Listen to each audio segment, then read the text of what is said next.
On this level, you're not just battling shadows, you're confronting familiar spirits that have been hiding in your bloodline for generations. What? These aren't random enemies. They know your habits, your fears, your triggers. They've studied you. They came in quietly, through trauma, generational choices, even things you laughed off. But now, they're comfortable, and they don't plan on leaving without a fight. Hit the play button so you can get started. Familiar spirits are a part of Satan's counterfeit system. This was designed to trick people away from the truth. Many of us have been a victim of false light, believing we're indulging in God's arena while opening doors to these spirits. There are many ways these entities gain access to us. Familiar spirits just don't linger, they travel through bloodlines. Many who are deep into occult practices carry these demons, whether they're aware of it or not. Familiar spirits play the right-hand man next to witches and warlocks, communicating and sending messages through mediums, also known as fortune tellers, tarot card readers. I never thought of that. Influencing generations without being noticed. The struggles you face might not be random. They could be spiritual patterns passed down through your family. People may consider themselves tapped in because they have communications with these spirits. However, they are simply being used to carry out a darker agenda. Do not turn to those who have familiar spirits or to wizards. Do not seek them out, or you will be defiled by them. I am the Lord your God.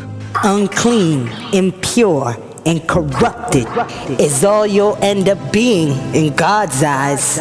He doesn't exist in a deck of cards, astrology charts, crystals, none of these things. So why are people so lost and confused about this? And for those angel numbers, oh, that's another lie. It says here we're not supposed to worship angels. They're just messengers. We've been doing everything wrong. I know. It's crazy how the very things God told us to stay away from are now the things people run to for answers. They trust the forbidden over the Father, and then wonder why everything feels off. Congratulations. Get ready for the next game.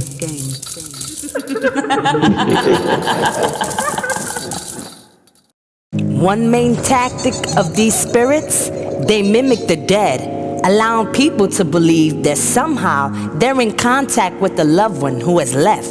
But you see, this is completely false because For the living know that they shall die, but the dead know not anything.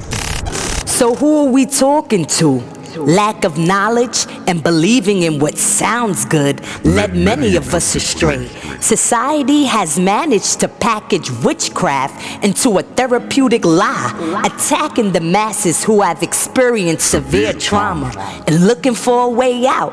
This manipulation includes removing God with the belief that they are one, while unknowingly allowing these spirits into your life. I also understand that many who have grown up in Christian households have ran away from religion due to the Bible being weaponized against them. And I'm sorry, I get it. But one thing that I know is just because some idiot twisted the Bible to harm others doesn't take away from the truth or the authenticity of the word itself. Abuse of power by men doesn't change the power of God. You get it? And it's on each individual to seek God. If you believe. God's not in the business of forcing belief. He gave us free will for a reason. Because love isn't real if it's forced. But let's be real. Life without God leaves you wide open. No direction, no real peace, just chasing things that never satisfy. The enemy doesn't need your permission to step in when there's no covering. That's the danger. When you reject God, you don't just walk alone, you walk exposed. He's not trying to control you, he's trying to protect you. So what's the moral of the story? Well, These spirits pull up through generational curses. Yep. Or engaging in things that allow them in. If your great-grandmother was into witchcraft, down the line, that can affect you. This is why it's so ignorant to be so invested in ancestors. They were wrong too. Our ancestors were human, just like us. They made mistakes, had flaws, battled pride, anger, jealousy, all of it. Some of them even dabbled in things they had no business in.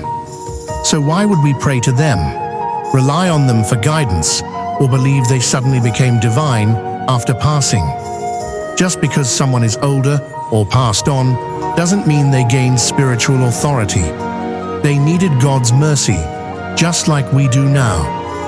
Worship belongs to God, not people who once struggled like us. Well, I'ma just leave this one right here. We all have the choice, and ain't nobody gonna force you neither, and that's the truth. So let me get this straight. I was in witchcraft the whole time? I was just trying to do the right thing. I'm so confused right now. I gotta look this up, 'cause I can't take your word for it.